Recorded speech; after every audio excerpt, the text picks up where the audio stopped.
3,700 crores Dubai దగ్గర నుంచి ఇండియాలో ఉండే అన్ని రాష్ట్రాల నుంచి నీ టీం చేసిన ఘనకార్యాలు, స్టోరీలు.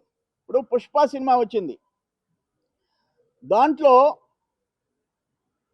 రెడ్ శాండిల్ ఎట్టా రవాణా చేయొచ్చు, ఎట్టా అక్రమంగా రెడ్ శాండిల్ కొట్టి 1,000 కోట్లు ఎట్ట సంపాదించవచ్చో చూపించాడు. తమరు లిక్కర్ బ్రాండ్స్ లేకుండా డిస్టిలరీస్ని మూసేసి నీ సొంత బ్రాండ్లు వేసి, సొంత లేబుళ్ళు వేసి, ఇష్టానుసారం జనాన్ని చంపైనా సరే ఎంత డబ్బు సంపాదించవచ్చో నీ లిక్కర్స్ కేసులో అది పుష్ప రెడ్ శాండిల్, ఇది liquor scam, Jagan liquor scam. ఇది ఒక సినిమా తీయొచ్చు.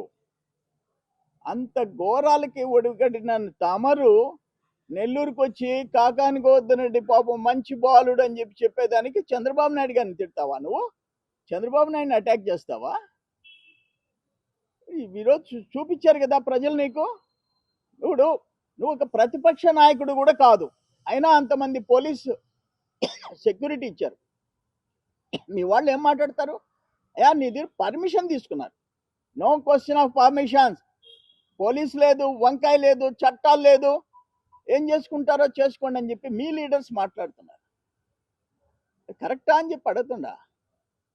సరే, అల్టిమేట్గా నేనేమంటానంటే తమరు మాట్లాడిన దానికి ఈరోజు నన్ను ఆంక్షలు పెట్టి ప్రజల్లోకి పోనీకుండా నీవు ముఖ్యమంత్రిగా ఎందుకు పరదాలు వేసుకున్నావు?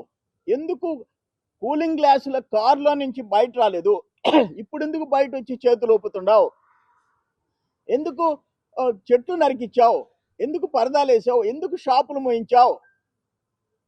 ఇప్పుడు కూడా మేము మూయలేదనా? షాపులు మూయలేదనా? చెట్లు నరకలేదనా?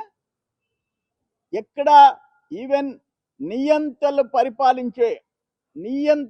ప్రపంచంలో నియంతలు పరిపాలించే దేశాల్లో కూడా నీ మాదిరిగా షాపులు మూసి, నిర్మానుష్యం చేసి, చెట్లు నరికి, పరదాలేసి, బ్యారికేడింగ్ చేసి చేయలే.